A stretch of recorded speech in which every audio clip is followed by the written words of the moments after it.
It's week 15. That means it's playoff time. Let's talk about the players with the best and worst matchups in week 15. Jeffrey, let's get it started.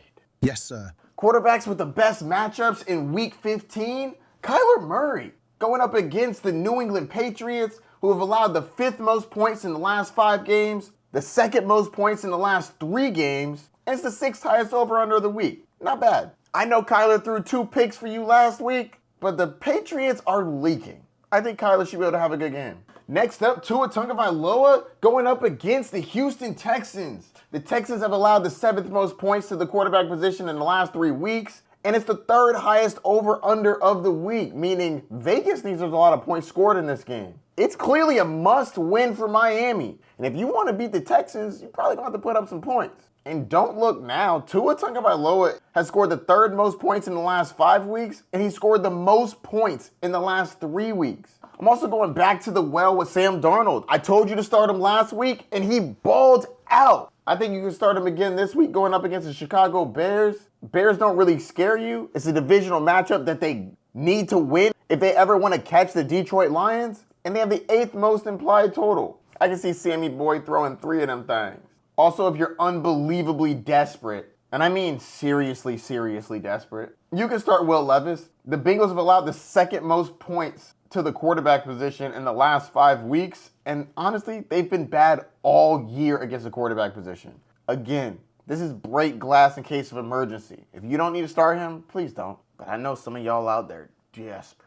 Quarterbacks with a bad matchup in week 15. Anthony Richardson going up against the Denver Broncos in Mile High. I wouldn't be happy if this was a home game. Now he has to go on the road in hostile environment with a team that's fighting for a playoff spot. Yeah, the Broncos have a cornerback that you just can't throw to. Pastor Tan is one of them dudes. Anthony Richardson makes me nervous. They also have the 8th fewest implied points on the week, meaning Vegas doesn't think they're going to score very much. My boy Baker is good, but I think that his upside is limited this week. The Chargers are pretty good against the quarterback position. Plus, Vegas is only expecting us to score 21 points. That's not great. He's startable, but his upside is definitely limited. Russell Wilson's a terrible matchup against the Eagles, and he's not going to have George Pickens. Wide receivers with the best matchups in week 15, Drake London. London goes up against the Las Vegas Raiders, who absolutely don't scare you. They allow the 4th most points to the wide receiver position in the last 5 weeks. Drake London has had double-digit targets 3 of the last 4 games, so you know he's going to get the opportunities. I think he's going to show out this week. Also, I think Darnell Mooney is a solid flex play. He's had 80 or more yards 4 out of the last 6 games, and last week he had 142.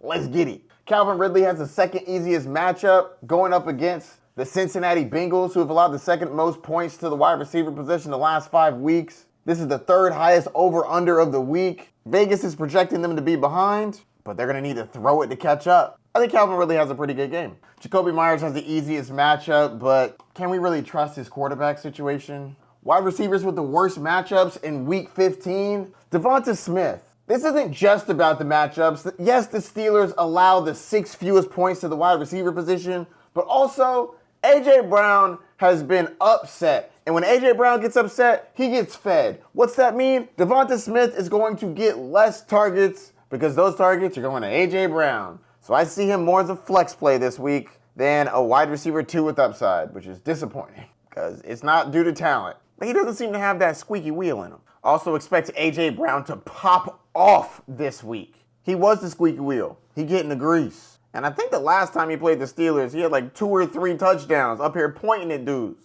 Embarrassing. Next up, DK Metcalf. I got clowned last week when I told y'all that he was going to have a bad matchup. Well, he ended as wide receiver 43. And he cost me my fantasy matchup last week. I needed 1 more catch, DK. Anyways, is he startable? Yeah, of course. But he's more of a flex play than he is a wide receiver 2. He hasn't finished in the top 24 since week 7. That's about when that injury happened, by the way. I think that injury is really getting to him. He'll be on the field, but he ain't 100%. This one doesn't have much of an action. It's more of just a concern. Zay Flowers goes up against the Giants, who don't allow a lot of points to the wide receiver position. That's mainly because you're just going to run all over them. The Giants suck.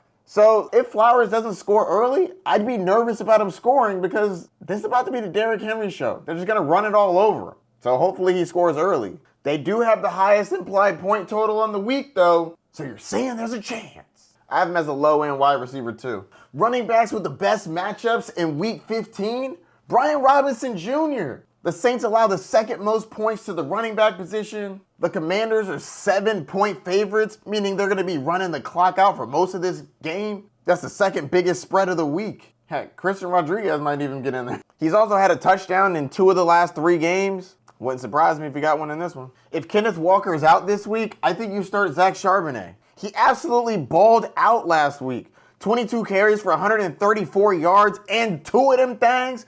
Plus, he's getting involved in the passing game. He had 7 receptions for 59 yards. Are you kidding me? Wow. If Breece Hall is out, I think you can start both Braylon Allen and Isaiah Davis. I think they both get involved. Other running backs you were obviously going to start, but definitely have a great matchup. Derrick Henry's going to destroy the Giants.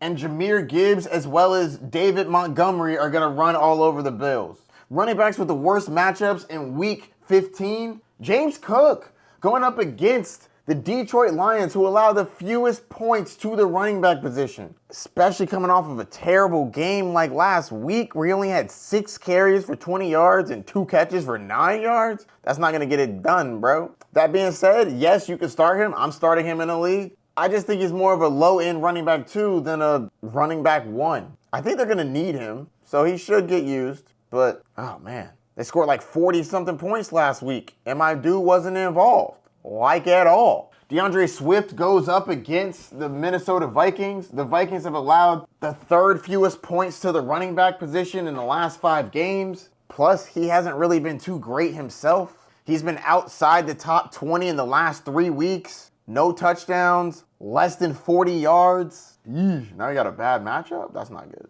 They have the 3rd fewest implied point totals too. Ugh. Najee Harris goes up against the Philadelphia Eagles, who allow the 5th fewest points against the running back position. The Steelers aren't projected to score very many points. Their implied point total is 18.8. That's the 5th fewest in the NFL. You're going to be hoping for him to get into the end zone to return on value, or him to get involved in the passing game. I think that's where it could save his day. He did have 6 receptions 2 weeks ago against Cincinnati. You're going to be looking for that because I have a feeling he's going to have trouble getting it done on the ground. Philadelphia has a staunch defense, but Pickens is out, so they're going to have to throw it to somebody. I have him more as a flex play this week. Tight ends with good matchups in week 15, TJ Hawkinson. The Chicago Bears have allowed the most points to the tight end position in the last 3 weeks, and the last time TJ Hawkinson played the Bears was week 12. And he had 7 receptions for 114 yards. Not bad. With George Pickens out, I like Pat Freiermuth. I think that Russ is going to have to get the ball out of his hands quick,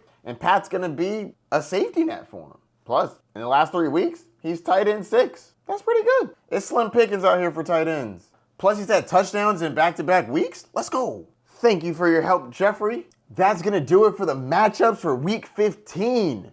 Playoffs are here. Some of y'all were hurt by Cooper Kupp, like me. It's not over, but you might need to aim for some upside players. Also, keep an eye on your opponent's roster. This is a time in fantasy football where you can play defense. Do they have a questionable player? Go pick up the backup. Is their defense just okay? Go pick up the best defense on the waiver wire. It's win or go home. Gotta do what you gotta do. Good luck in your matchups this week. If you have any questions, hit me up. Don't forget to like, subscribe, and hit the notification bell down below.